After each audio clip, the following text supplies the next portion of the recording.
Here's the flag.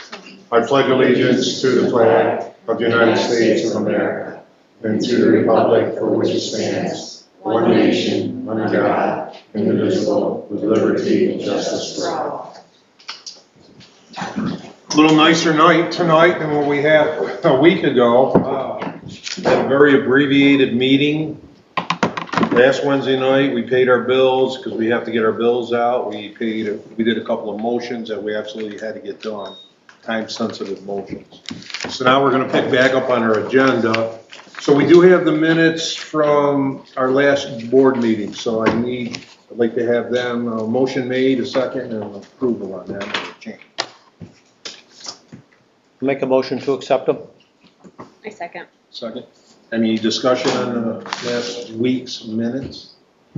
Those in favor say aye. Aye. Opposed? Carry it. Last month's meeting. What's it? Month, that week. No, it was last week's meeting. Last week's We're meeting. You did approving those the too? July 10th Oh, minutes. good. You guys are on top. Good for you guys. All right, so the next down on our list is our monthly reports. Our clerks, code, dog, supervisor. So I need a motion. Kevin. Sir? Pull them out, look at them. I gave you guys an extra week, you're rested here.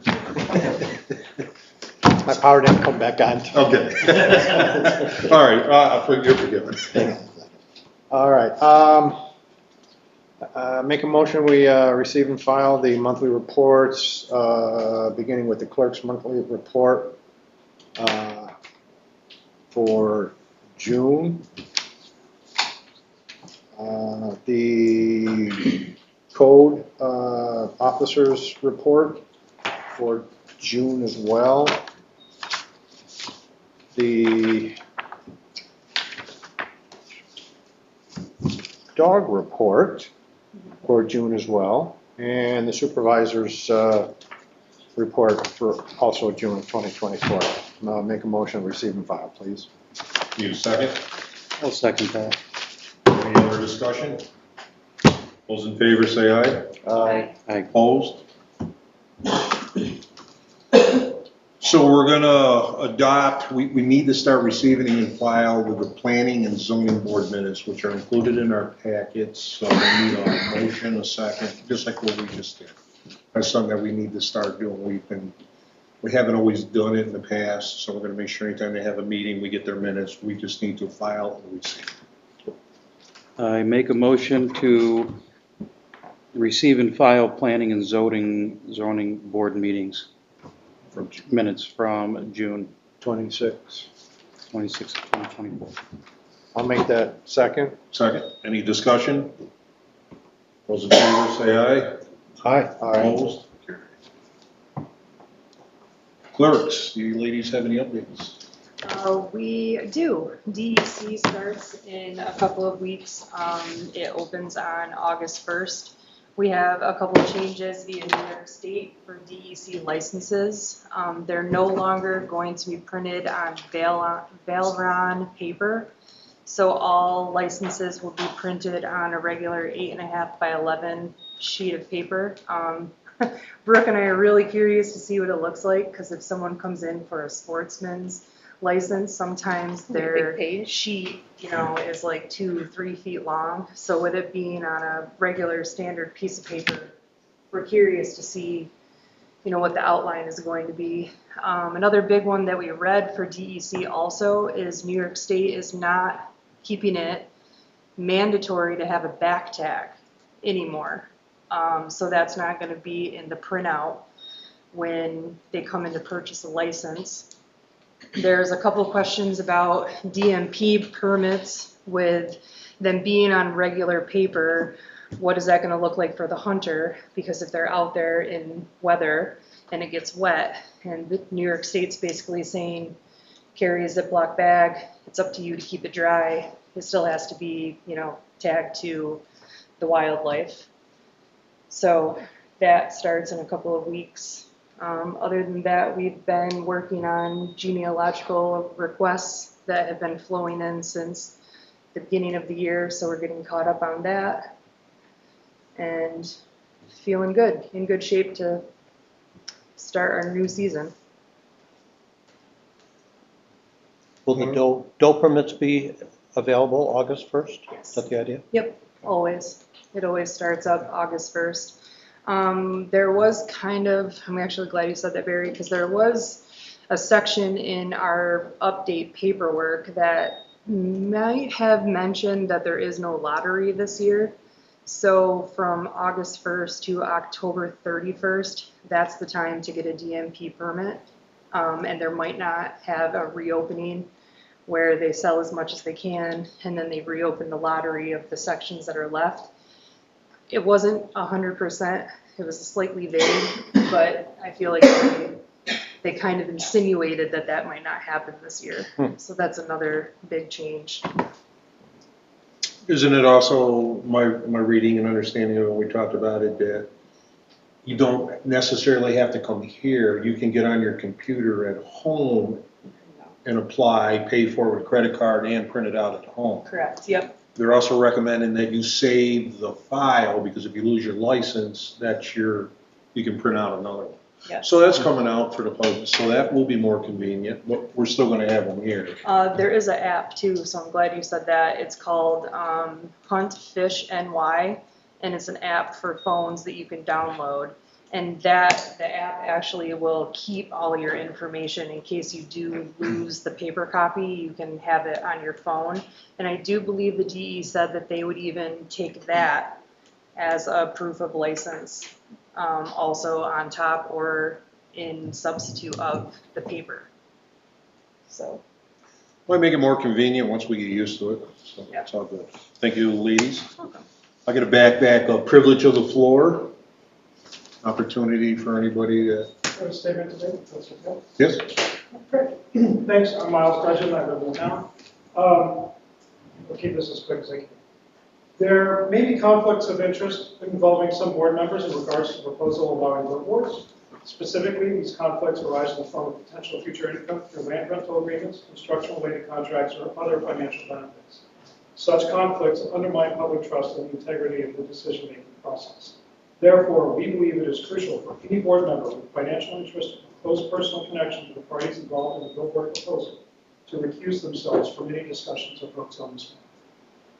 Given the significant public opposition to the billboards, as evidenced by numerous public comments, the Change.org petition, letters of concern, and public display of yard signs in opposition, it is imperative that the decision on this matter is made impartially and transparent, allowing board members with potential conflicts of interest to participate in the decision-making process will lead to a perception of bias and diminish the credibility of the board's decision. We request that any member with potential financial interest in the outcome of the proposed zoning changes, including any member with close personal associations or business ventures with individuals who stand to benefit from these changes, voluntarily recuse themselves from participating in this matter. Failure to adhere to ethical standards may have serious consequences. Should the New York State Comptroller or Attorney General's office find evidence of unethical behavior, it could lead to investigations, legal repercussions, and potential sanctions against the board and its members. Such actions could severely damage the reputation and trustworthiness of our reporting. Past cases in New York have seen zoning decisions overturned due to unethical or biased behavior. Thank you for your commitment to maintaining the integrity of our reporting. Okay, thank you. What's that? The clerks would like a copy of this statement. Yes, please. I couldn't hear. Sorry, thank you. Thank you. Thank you. Anybody else? Okay, we're gonna move on. Code enforcement, so I'm gonna turn this over to our code enforcer, Kevin, and Dan, our lawyer. So you'll see in your packets here, we do have, what's those numbers? Number 5, the local law. So I guess we'll start, Kevin, you have an issue you wanna bring up to the board, update the board, everything that's going on? Yeah, it's kind of a common issue, Mike, between different towns that I currently work in, ones that I've been in the past, where vacant properties usually what I found is after they are repossessed by the bank and or up for taxes, become blighted, it's tough to get anybody to do anything to help clean up the property. A lot of times I'm dealing with banks that are out of state, a lot of times. They usually will hire services of more local-based people to do the lawn mowing and keep things picked up and that sort of thing.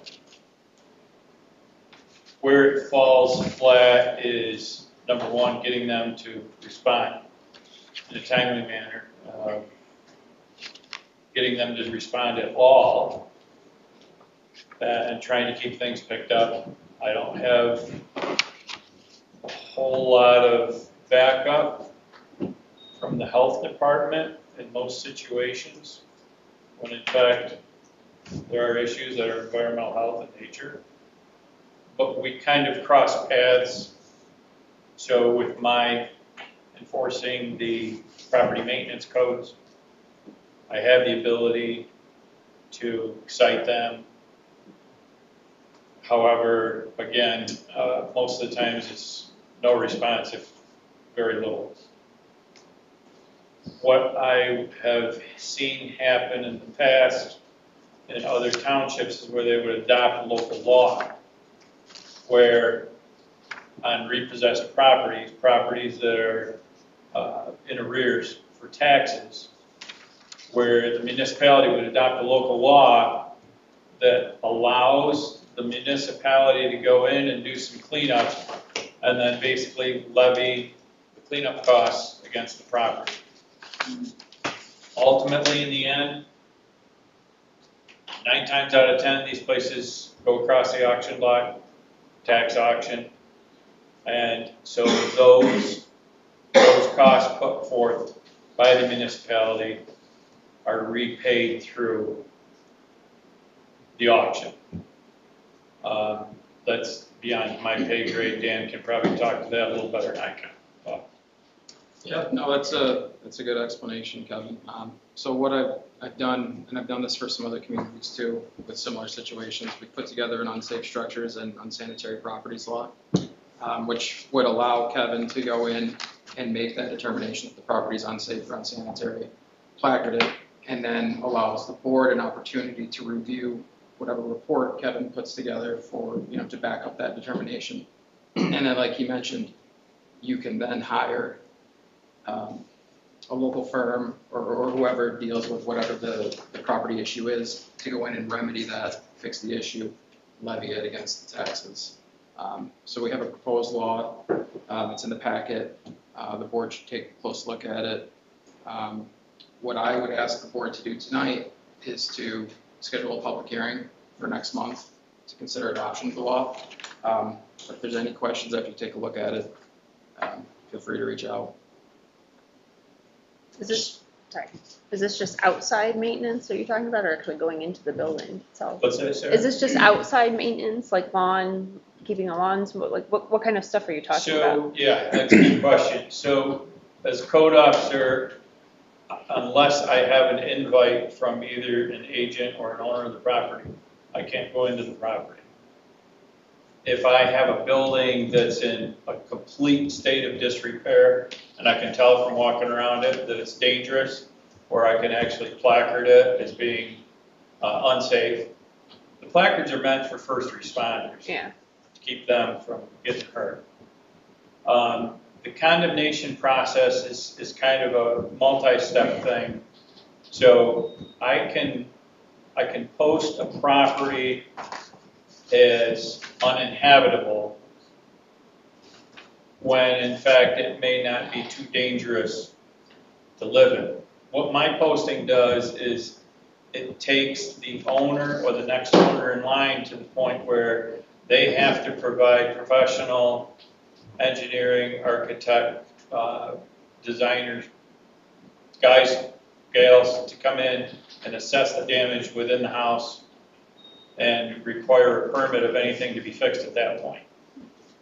But to go back to your initial question, it's typically the outsides of the property. If the place has busted windows and doors that are kicked in, those obviously need to be secured. That's another piece that I think Dan's working, the way I read it, we could also get these places secured with plywood or whatever, and again, take that cost off the town's back ultimately to be passed on as a levy against the property. So there's different levels going on here. I typically don't like to, myself, post the houses with the big red X's and the placards because in the past, there's been issues with meth labs, people coming in and cutting all the copper out of the house. They see that it's almost like a welcome sign for those that you don't want on your property. So, but I will do that in the case where it's an unsafe structure. So, but yes, to go back to the initial question, it's pretty much from exterior. You're not going in the houses. Yep. So when they don't, the lawn's as tall as your table and there's garbage and rats and stuff like that that need to be cleared up, I can't usually get much for results without something like this. So in a less severe case, I guess an example would be the doors, windows are open, the property's vacant. The town could hire someone to go in and secure the doors and windows so that you don't have kids going in and out, you don't have wildlife living in the house. In a more severe case where a property is just not structurally sound any longer, say it's owned by a bank, it's been vacant for several years, the town could actually then go out and hire an engineering firm to look at the property, then make a formal determination that the building needs to come down, and you could even do a demolition. So it's kind of covers the whole spectrum. So Kevin, you brought this up. Is this, apparently it's becoming more of a need? I mean, you wouldn't bring it to us if it wasn't happening more and more of a problem for you? It's just, I'm tired of the struggle. It's been a problem all along. It's not like the town of Homer is all of a sudden being inundated with vacant properties like this. That's not the case. We maintain basically the same number of places where people won't pay attention to the rules, clean their place up. Same number year in and year out. But again, my struggle is to try to get them taken care of and cleaned up. And most of the time, if the property is not in arrears for taxes or not being repossessed, I can usually work with the owners and they're pretty good about that sort of thing. It's those properties that there's really no one being held responsible is where the issue is. So no, we're not increasing in blighted properties by any means. And it's the same across the county. It's something we should have done a long time ago. Yeah, but it's, it's, Dan can tell you, it's kind of a tricky law to try to get through there because, just because of the home ownership laws such as they are. It's a due process that we have to go through. But ultimately, in the end, the towns that I have worked in, where they adopted it, it made that transition to getting the place cleaned up a whole lot faster and easier. Now, as a town, if there's an abandoned property or going into foreclosure and it's a mess, and say some kids get on this property and get hurt, could the town be held liable? No. So we would have no liability in that? Okay. That's a Dan question, not a Kevin question. But I don't believe the town has any liability in that. Okay. Questions from the board? How many conditions are unsafe or potentially unsafe do we have at any given year? On average? Very few. Count them on one hand, Kevin. About 5? Yep. But they're Yep. cycling out and the new ones are coming in, so it's about Yep. 5. Okay. Yep. And earlier, you did not recommend a placard. You're not recommending a placard. In the cases where they're needed, I do. But again, that's from my own personal assessment of the structure. And if I know that it's gonna be an issue for first responders, and I don't want them going in there, Correct. because the structures, if I can tell from the outside that it's unsafe, I don't need to go in. I'll just put the placard on it. And then with the placard also comes the posting. So we have to have two things on. There's gonna be the big red X, and then there's gonna be the posting, the legal notice. So, yeah, we don't have that many. It's just the ones that are there. Too many times what happens too is if they go unnoticed and they go untended, when they hit the auction block for taxes, you get all of these out-of-towners that'll come in and, you know, scoop them up for cheap money, and then the next thing you know, you got people moving in there, and you know the conditions weren't that great to begin with. And these non-resident owners, landlords, are renting these places out, and then it's still a dump. So, I actually haven't read the whole thing, but it's basically to stabilize at the minimum to keep the surrounding areas. correct, with protection of the neighbors. So it's, yeah, Which would constitute plywood, disconnection of utility, things of that nature. correct. A lot of times what happens when these places are vacated is that's one of the things that the lenders are quick to do, is to unhook the utilities, so they're not paying on them. When I placard a place as unsafe and dangerous, I make sure that the utilities are unhooked. That's part of my stuff. And again, if I get called to visit the property, if you're the tenant in that property, you call me up with a complaint about the landlord not doing this and that, I can then go into your property. But without an invite, I can't do that. It's either got to be you as the tenant or you as the owner. What guidelines would you use to determine moving into, like, say, doing a drive-by, other than a complaint, which is a different situation, I'm guessing? What would trigger you to be able to say we need to put plywood on or things of that nature to bring? Oh, just a visual inspection. So we have to be careful as code officers not to trespass. Correct. But if there's enough obvious stuff street side or from the neighbors, you know, have a conversation with the neighbors. A lot of times the neighbors will invite me with open arms to come and take a look from different directions of the property. And this particular thing, should it be passed, would be in addition to normal procedures with the code officer trying to establish. Correct, yeah, this is in addition to, this is just a, This is an avenue. yes, yeah, this is an avenue to try to get some action. This deals with it really deals with the unresponsive property owner. Yeah. When Kevin's telling them that they need to fix something and they're just not complying, then this is the avenue for him to cite them, provide notice, and then the law deals with the due process part of it. So he does his report, brings it to the town board, and then actually the town board has a hearing on notice. It's all due process. Usually, property owners will comply. The banks usually are silent. So that's usually the struggle, is the bank-owned properties. So I don't need to worry about procedure prior to this, after the fact, that the first notice or the 30-day correct. Yeah, the procedure is how he has that set up for me to follow. Okay. So I've got to make sure, and again, like Dan said, you have to have the hearing on it. It's a process, but at least can have an end result. So. My question, Dan, to you is, so this is the starting point. Step one would be in this law, and it wouldn't be anything prior to what would be normally done by a code officer. No, so he has his regular process that he goes through. So if he runs into an unresponsive property owner, then he can refer to this law, and it lays out what needs to be done.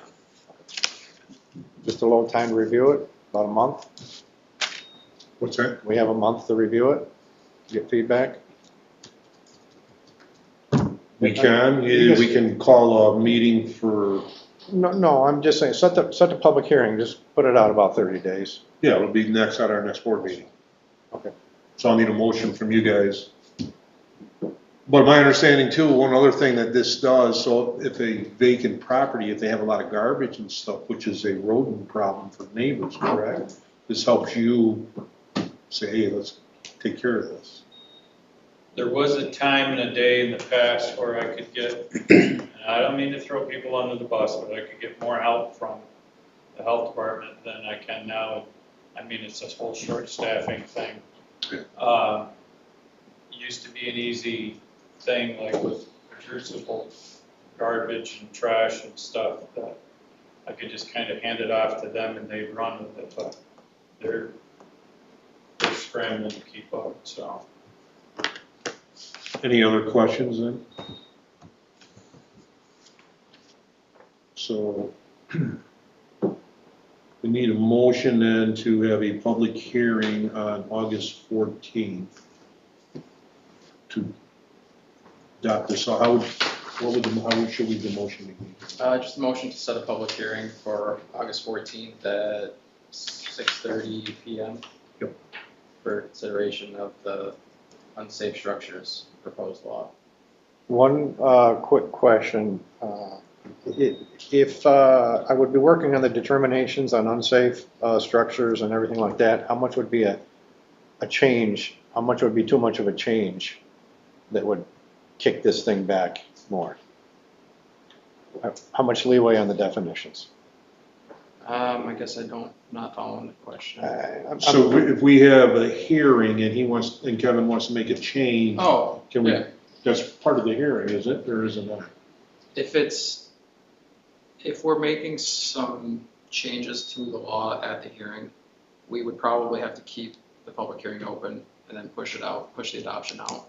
If it's substantially the same, it's just like some of the minor wording and the intent and the language stays close to what it is, you're probably okay with that. But I think you can't make that determination until we're there. Are we okay? So Kevin's reviewing this month, even though we called the public hearing. He gets the changes into you to represent it that night.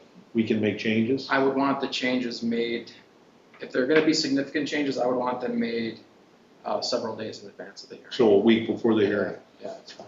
That makes sense, Kevin? Done. Okay. Thank you. So who wants to make the motion? Who will make this motion? Somebody, did you make it? I'd rather not make the motion, but Somebody else can. I'll make a motion to set a public hearing, 6:30, for unsafe structures law for the town of Homer, August 14th, 2024. I'll second it. second. Yep. Any other discussion on that then? Those in favor say aye. Aye. Opposed? Carried. So remember, guys, when you're reading this, everybody, if you're reading this and you see something you're not sure of, or you want to make a change, let me know or get an email to Dan so we can address it. So we'll back up 7 days from the 14th, would be August 7th. So after August 7th, we're not going to entertain any changes. Unless, and when I say that, we're not going to entertain them lately. If somebody comes in and there's a big glare that we just picked up, absolutely. But let's see if we can get it done ahead of time, okay? I was kindly notified that we only have 3 weeks to do this, so. Okay, our personnel policy procedures handbook. Now, everybody's had this for a month and a couple of weeks. I'm hoping you read it. Dan's did a lot of work on it. I've done a lot of work with revisions and everything. So if we go through it, on page 5, you'll see the green is the latest revisions, which was done good 3 or 4 weeks ago. Well, I wrote it right on there. So I made it before our July 10th meeting. So all employees must notify the department head 4 weeks prior to taking their vacation. The department head may also veto in case of duplication or if the department is left shorthanded due to work demands. Annual vacation days will occur in full after the completion of the probationary period and on January 1st of each year thereafter.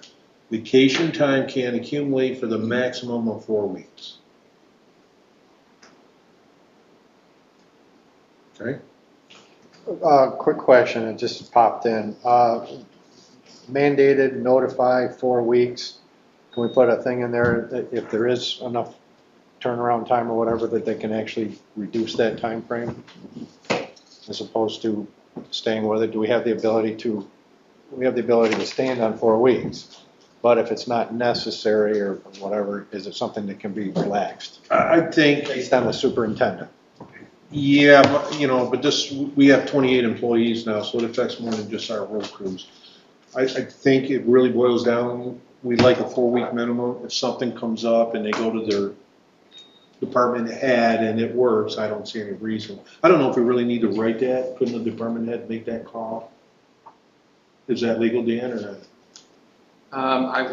I would put it in there if it's something you're considering. Okay, Got any words for me, Dan? So I guess you're saying that the 4 weeks requirement can be modified if a request is submitted to the department head on Yeah. due notice. And it works out. Yeah, I mean, and yeah, schedules accommodate. if somebody gets something or has a chance to do something or whatever, Yeah. and it can work out, somebody swaps, somebody does this, somebody does, whatever, that we wouldn't be standing on 4 weeks all the time.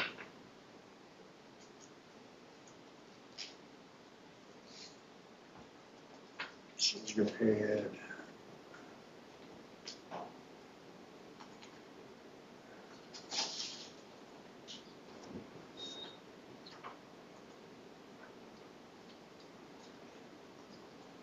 Can we just add, department head approval for shorter? Yeah. For shorter time? Are we good with adopting? I'd love to adopt this policy tonight, guys. 'cause I wanna get it done too, I do. You guys work All right, hard. so we'll add that one. The town, okay, so the next one under 14, all town of Homer employees are paid bi-weekly. It's just never been in there, nothing's changed. Under holidays, I added Juneteenth day, but I also put in parentheses, can be swapped for the day after Thanksgiving. Because like our road crews and stuff, that's right in the middle of blacktopping and everything else. And they'd rather keep on working and have that flexibility. So they will still get their holiday, but we give them some flexibility. Holiday pay is 8 hours for full-time employees and matching hours for part-time if holiday falls on scheduled work period. So in other words, if you're normally scheduled to work 4 hours, your holiday pay would be 4 hours. Any more questions on that one? Bottom of the page. Proof of such a license, okay, all employees who operate a vehicle which requires a commercial driver's license, CDL, must maintain such license throughout employment. Proof of such a license must be on file with the town, a current medical certificate for any employee operating a vehicle over 10,001 pounds. Town of Homer will set up medical exam and pay for medical certificate. That's a DOT law, it's straightforward, so every vehicle the town of Homer owns at this moment, they need a medical certificate. It's not a big deal, you just go down and they test your ears, eyes, can you bend over, touch your toes. Just standard procedure, but it's never been written into our policy, and it needs to be. Questions on that one?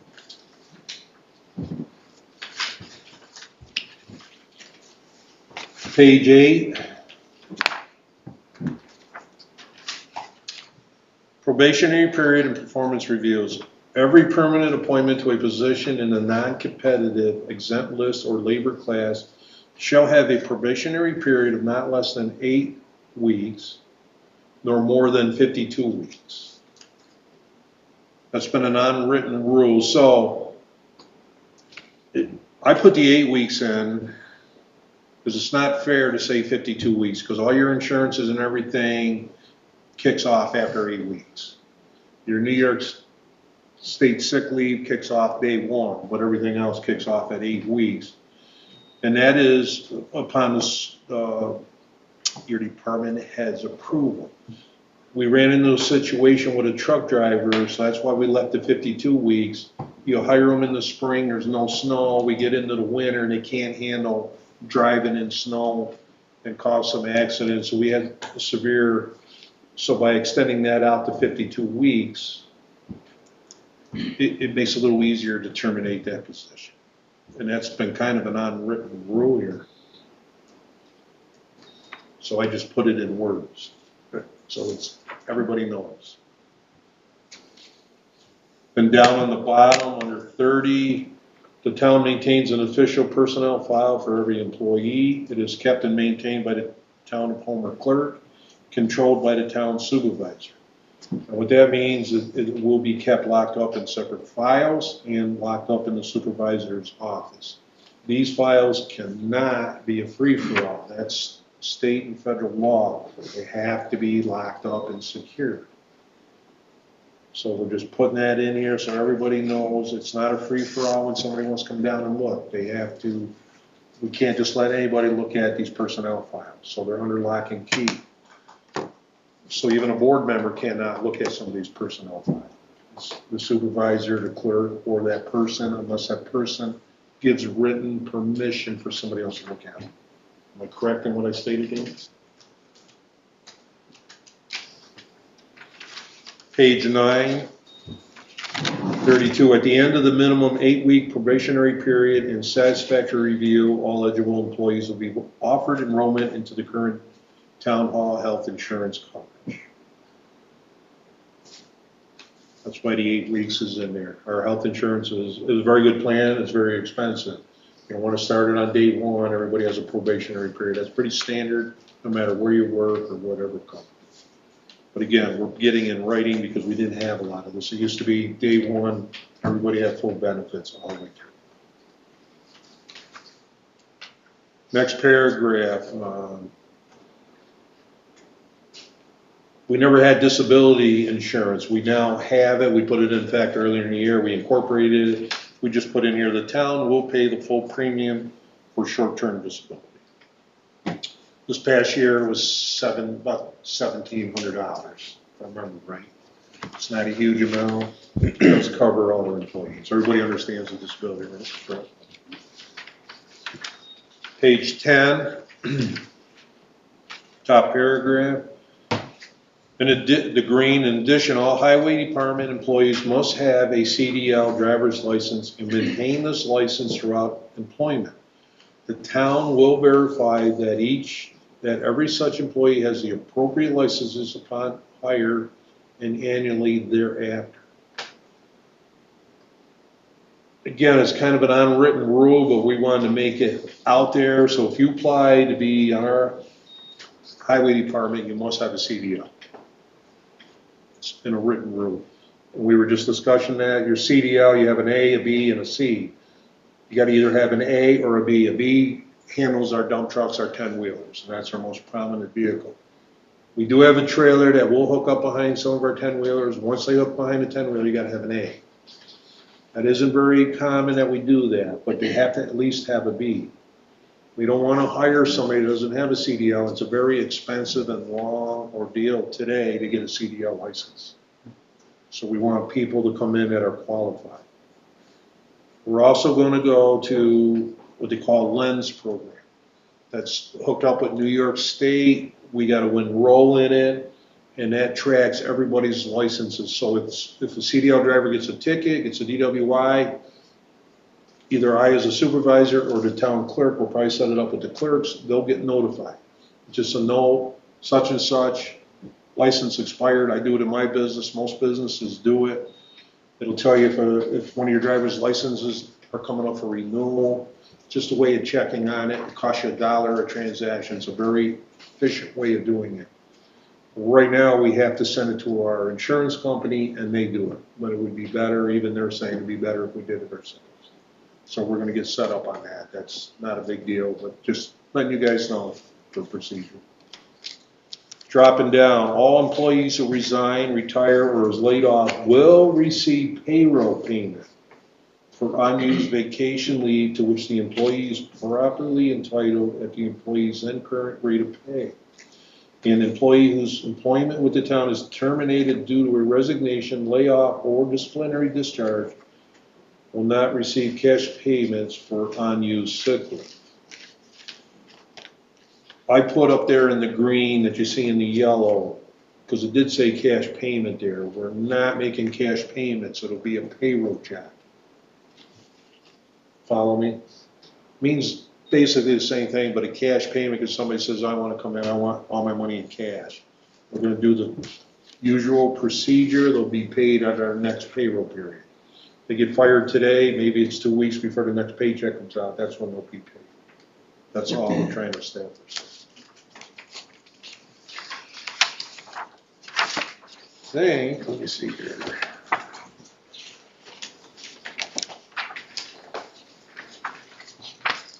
That pretty much covers it. Any other questions, concerns? I want everybody to understand this document going forth. I like to call it a living document. We're going to be more proactive if a situation arises that we didn't address or needs to be addressed. I'd rather address it sooner instead of later. We haven't done this in over 10 years. I'm hoping we're going to be on top of it a little better and keep these things updated. So I need a motion to accept this revised personnel policy. Okay, you want to read the, okay. Getting awful wordy with this. Why he makes the big bucks?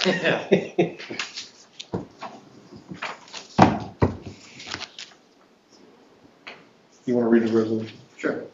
So since this is a formal policy for the town, it has to be adopted via resolution. So we have a proposed resolution on the table. I'll read it top to bottom. Whereas the town of Homer recognizes the importance of maintaining an updated, efficient, and transparent personnel policy to ensure fair treatment, safety, and order in the workplace and to comply with state and federal regulations. And whereas it is essential and required by law to periodically review and update personnel policies to align with evolving legal requirements, industry best practices, and the changing needs of the community. And whereas the town board has thoroughly reviewed the proposed updates to the personnel policy, taking into consideration input from relevant stakeholders, now therefore be it resolved by the town board of the town of Homer as follows. 1, the updated personnel policy as presented to the town board and attached here to is hereby adopted in its entirety. And I would add to that with the addition that the required 4-week notice period for vacation time may be shortened upon department head approval if work schedules permit. Perfect. Thank you. Yep. Number 2, department heads are directed to ensure that the updated personnel policy is distributed to all relevant departments, officials, and personnel. 3, all previous personnel policies or provisions that conflict with the updated policy are hereby repealed. 4, the town supervisor is authorized to take any necessary administrative actions to implement the updated personnel policy effectively, including but not limited to the establishment of procedures, guidelines, and training programs for town employees. 5, the resolution shall take effect immediately upon adoption. Resolved further that the town clerk is hereby directed to certify to the adoption of this resolution and to cause it to be filed in the office of the town clerk as a public record, dated July 17th, 2024. I'll make that motion. Second.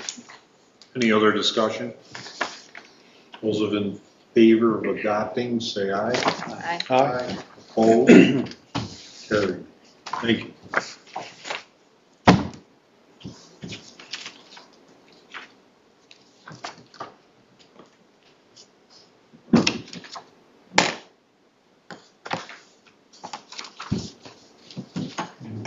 Can I impose upon you to type in that one change? And I'll go through and I can change all the red. But if you could word it for me, I'd appreciate that. Yeah, absolutely.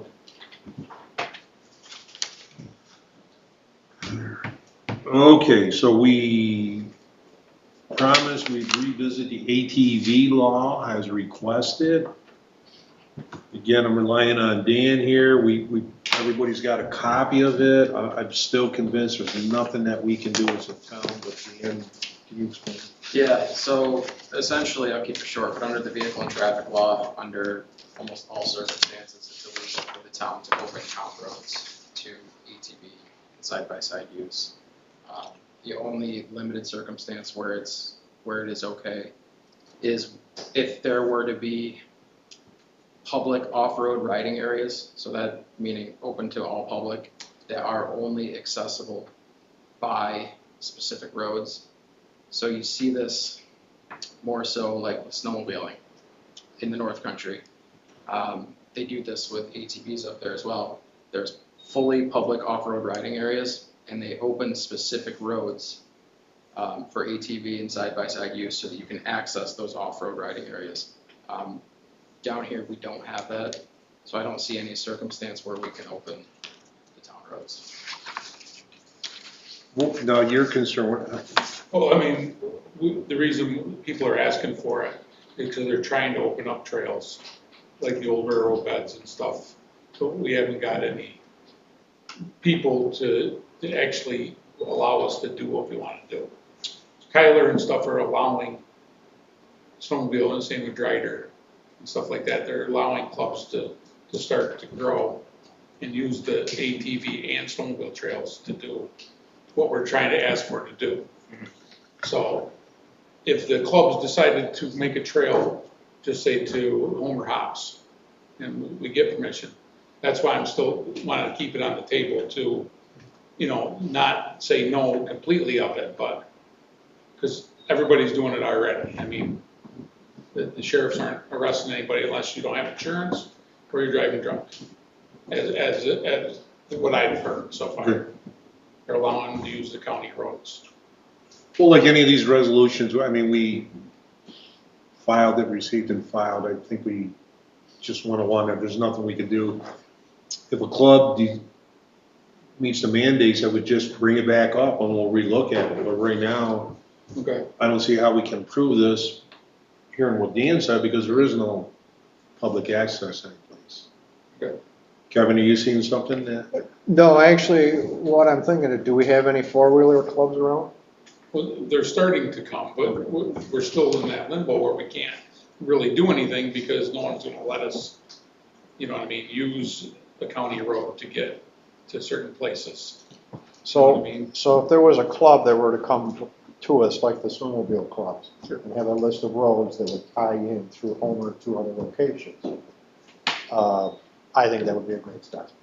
Okay. And I think according to this, paragraph 3, it would be allowed as a connector. Okay. All right? We'll work on that. So if something comes up, bring it back to us and we'll relook at it. Okay. We just can't approve something that doesn't make sense. I understand. Yeah. But we're not unwilling to relook at it. That's what we need to do. That's what I was hoping for with, Yep. So there's no action needed on that. We reviewed it. We'll move on. The next, Patty, you have in there, and this is just an update, Ayers Road, or Coldbrook, well, I don't know why they call it that, but Ayers Road is off from Coldbrook. This little bridge, we discussed it, we approved the money, study's already been done by Hunt Engineering, the state's accepted it, we come back with a plan on what we have to do. Nothing major is wrong with the bridge, but there's some scouring. What the scouring means, it's washing the soil, the stones away from the embankment of the bridge. We're in no danger of it collapsing, no immediate danger, but they wrote up a plan, Hunt Engineering wrote a plan. I've already talked to John Phelps, our road superintendent, they're gonna take care of it, it's nothing too big.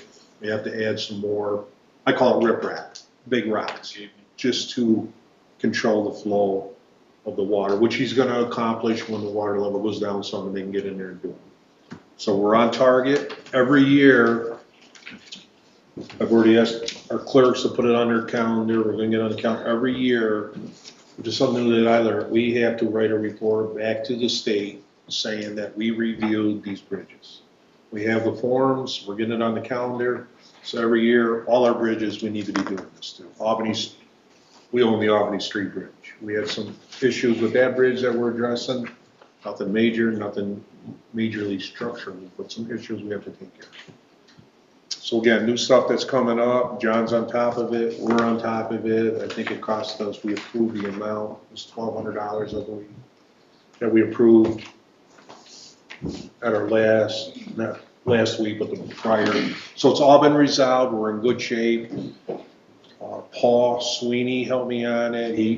If you don't know who Paul Sweeney is, he worked for Economy paving? Economy Paving as one of their head. He's very knowledgeable on these bridges. He's been very good help for me. Reaching out to him, he helped Fred, and we reach out to him. So he loves charging with this, man. I'll take care of this. I'll take care of it. Okay, go ahead, charge with it, and he gives me back information. So it worked out real well. So we're ahead of the curve there. Everything is good. Any questions on that one? So as you know, the exterior painting on our facility has been done in the front. Looks really good. They did a very good job. I had the doors re-lettered. So both doors now have the lettering in the doors and it's bigger. So people can see it because that was one of the complaints. We took the pictures and we said we would address that. Well, when I took pictures just looking at that, I didn't want to butcher the front of our facility by putting the number on the, and we just got looking at that and then talked to Jim Marsh, he does our lettering, and said, what if we went to bigger? And run it by the girls and everybody, when I say girls, our clerks, I don't mean any disrespect. The clerks, everybody, we looked at that and said, yeah, that makes sense. We put the bigger, and it really looks good. I think it really looks good. We got some great compliments on that. And then one of the other things, I'm kind of anal about stuff like that. I drive by, we got all our new lettering, and our clerks put all these papers up underneath our new lettering. I said, I can't stand that. So I went out and bought a little, I call it a signboard, but it's not a signboard, you enclose it. So if you, I don't know how many people notice, it's on the side of the stairs as we come up. They can open it up, put their stuff in there, shut the door. Looks very professional. I told Pat, we'll get one. It was like $139. I put one on the side. If the village needs one, we'll put one, a matching one, in the same place, so we're uniform looking. Sorry, I'm anal on stuff like that, but I just take great pride in our facility here, and I want it to look good and set an image, and that's what we're trying to do. We also had a wedding here. What's that? It's a 5-star town hall. Yeah. We had a wedding here on the, we no sooner finished this, and it was that rainy weekend. I think it was the 29th. Mm-hmm. We got some beautiful pictures, and they'll be on the, I don't know, we could put it on a website where they had the wedding out here. They come out absolutely gorgeous. What a nice. Now, what did Martin tell you, ladies? He wanted to put it in the Homer News, a picture of them in front of the town hall with it freshly painted. And Martin actually said he doesn't think anyone has ever gotten married at this building before. Wow. Or on the property. So wow. he thinks this is like a first. Oh, So no. she's going to get ordained, so. We'll draw straws for that one. So that went well. I mean, and like I said, our plan is we're going to get pricing. I hope to be able to do a siding here. So next year we'll do another side. We got to do the cupola. I think that's our next big one. But we'll price it and we'll budget it out. I just want to run back up. I do have one thing to report for John Phelps, Highway Superintendent. Now I've been after him to get us an updated price on another 10-wheeler dump truck. Didn't come in. We finally got it in. Good thing I was sitting down when I read it. It went up over $100,000. It was almost $330,000. I told John we're not interested right now. We're gonna, talking with John, we can get by with what we have. We purchased 3 new dump trucks. I would have made the 4th. We'll refurbish if anything. He said the other one isn't that bad. We can get by. We can refurbish it. Maybe in 2 years we're going to wish we bought it, but that's went up $100,000 in 1 year. To be honest, I can't justify the town spending that kind of money when we want to remodel this downstairs. Mm-hmm. We didn't get the bridge grant for our bridge, so we got to go back to the drawing boards. I think I'm going to get the bridge committee together. We got to take a hard look at what we're doing there. We're going to get a debriefing from the state why it wasn't accepted. I mean, to me, it's a pretty easy reason why 1,000 bridges in the interstate needs to be repaired. You got 12 cars a day go over this bridge. You got 1,000, 1,200 cars go over this bridge. It's very understandable why we don't get the grants, but we'll get the debriefing. I think we need to go back to the drawing board if we do decide we want to replace the bridge or put it in a different spot. We can do it more economically and then going through Bridge New York, because Bridge New York, I mean, it's just crazy how they run up the prices. And engineering, almost $1 million for engineering. absurd. So anyway, so we gotta relook at that. I'm not saying that we don't reapply, but we need to really go back to the drawing board and take a hard look at this. I'm not in favor of the town spending $2.5 million of town money to do a bridge for that low traffic use. You know, we're not that flush in money. We've done a good job, but we really have to take a hard look at that. Okay? Elevator upgrade. So there's some papers here. Did everybody got this from Schindler? This started out last week with our elevator upgrade, and you'll see I got in parentheses a generator. I want to go out and start talking and getting pricing on a generator for this building. We need a generator. What's happened is we've had 2 power failures in the last month. When we have a power failure on our elevator for more than an hour or so, our elevator physically settles. When that settles, it will not reactivate without having the repairmen come down, jumper it to get it reactivated, get it picked up, reset switches inside. They're going to replace the switches. They give me a quote on replacing switches and stuff to see if we can prevent some of that. But we do, so this is 2-pronged attack. I want your permission to go out and start getting cost on adding a full-time emergency generator to run this whole facility. As you can see, our storms are getting more prevalent. We were out of power here 6, 7 hours. I don't live in, is that right, guys? 6, 7 hours down here. This place needs to be, especially with the police department coming here, hopefully in the next year or so. If there's a major catastrophe in the town, this needs to be like a warming room. We need to have this building up and running. We can hook it on propane. So if you guys are good with that, I'm going to come back with some quotes. Hopefully in the next 2 months we can have quotes and make this happen. I did reach out and talk to the engineer and stuff on it. So once we get our stuff back from the engineer, which should be this coming couple of weeks or this month on this facility going out to bid, we'll know all our electrical jobs. It's going to change a little bit. It's not going to be huge. Then we can size the generator to fit this. Okay. I think it's real important we do it. It'd be natural gas, not propane, am I correct? Absolutely, natural gas. We had a price years ago, and they, for whatever reason, they were saying diesel. I'm not interested in diesel here. We have natural gas here. But I think we need, am I thinking wrong, Kevin? No, hands down natural gas. Which we did put one in the town barn for highway department a couple of years ago. So that was good. I mean, we need it there because if the power goes off, those trucks need to be warm, ready to go if we ever in storms, and to get the doors open and stuff. So that one is already done. That's natural gas. The other thing, you'll see this from Schindler. I'd like us to approve a Schindler maintenance contract of $3,000. Now, we've reached out to 2 to 3 different elevator companies. 2 of them didn't get back to us. We had another quote earlier in the year that was over $100,000. Schindler come down, they come down and help me out twice here to get this thing back up and running. Very responsive company. The only company that really called us back and was here within 1 day. I was very impressed twice now. So they gave me this service contract for $3,000. There's 2 of them here, one for $3,000, one for $1,800. $1,800 doesn't cover hardly anything, so we would burn up the difference between $1,800 and $3,000. He said basically in one service call. They get almost $600 an hour service call, $570 an hour. The clock starts ticking the minute they get in their truck to the minute they get back home. By going to service contract, we'll get at least 2 to 3 free services where they'll come out and help service it, so it automatically paid for itself. It'll get our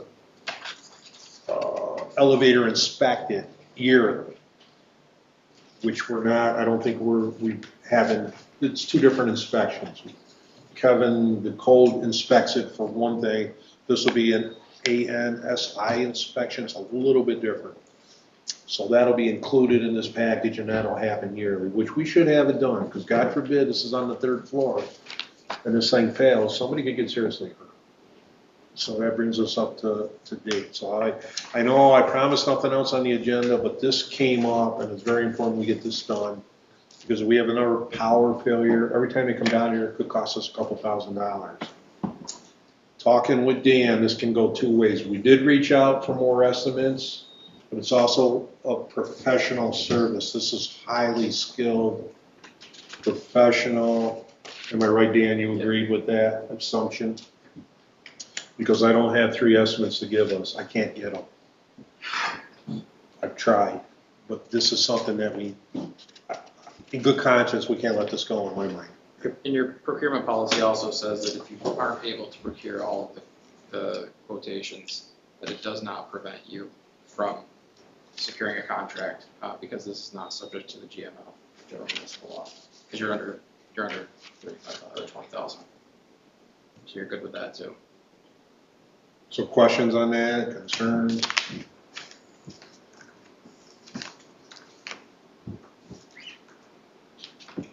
Aren't we under the threshold anyways? It's 3,000, it's right at the threshold, so You're $1 over That's that. what I'm saying. I mean, we're there. Yeah. we're there. So, and I actually had a conversation with Brooke a little bit earlier. We're calling these guys 4 or 5 times a year on average.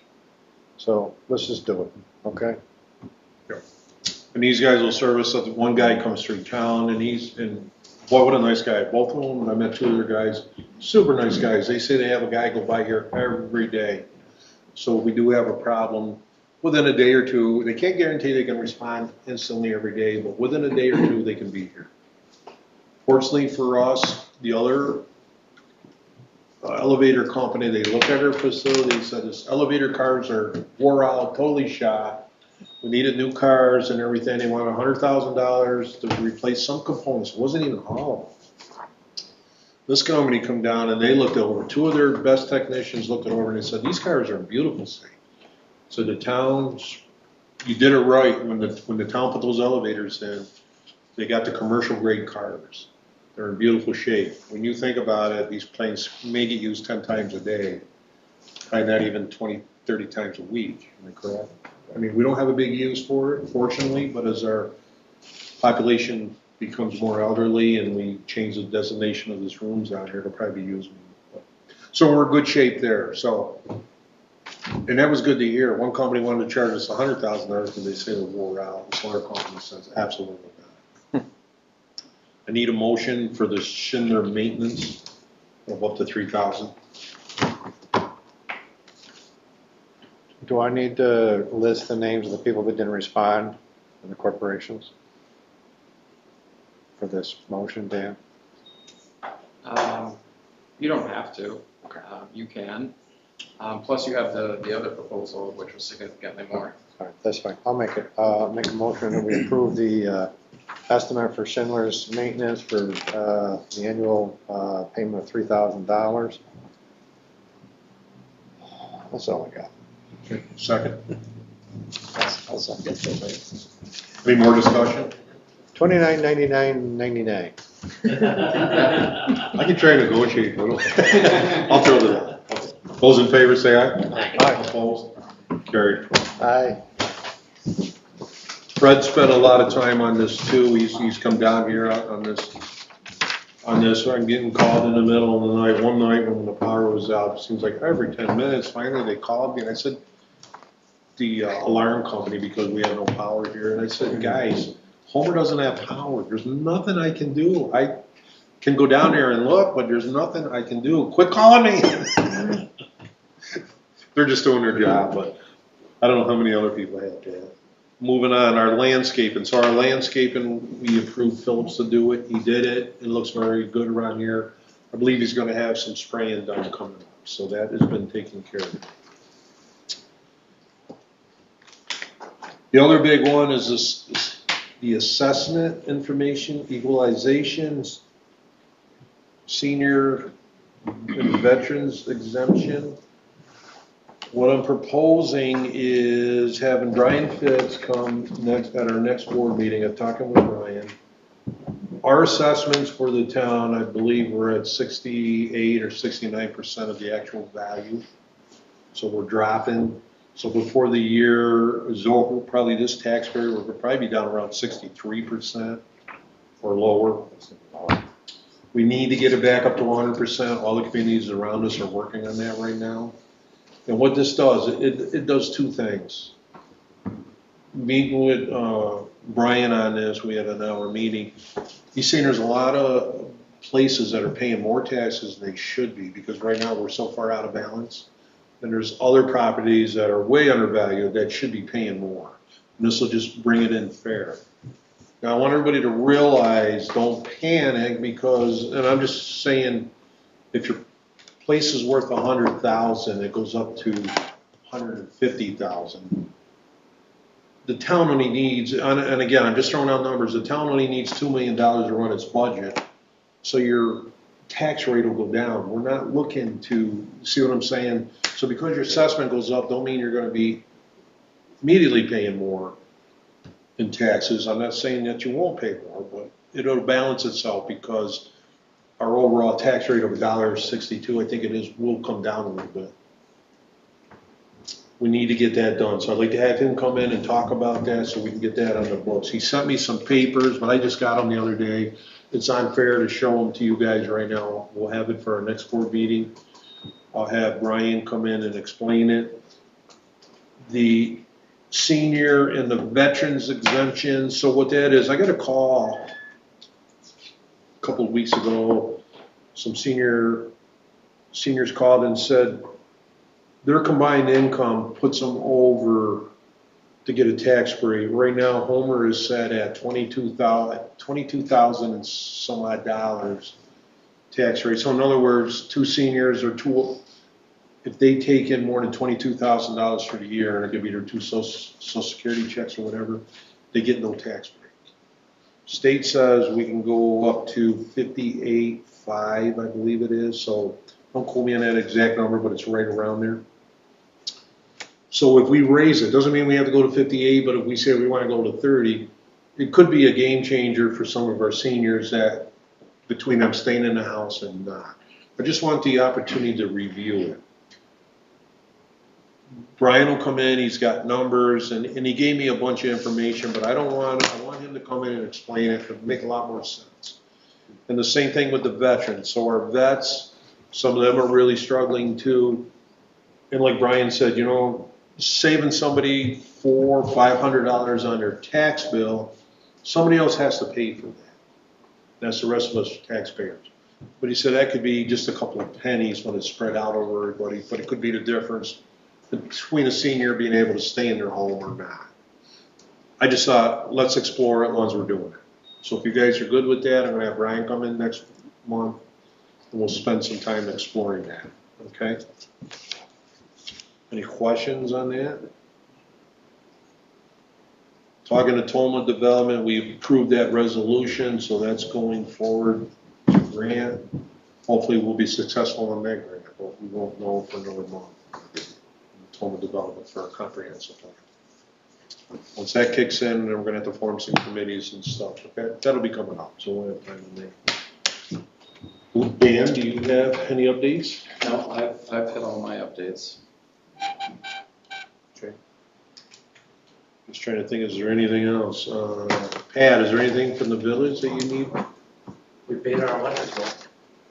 That's why they went out last week, they didn't pay their electric bill. Other than that, if that's it, guys, thank you very much. We got a lot done.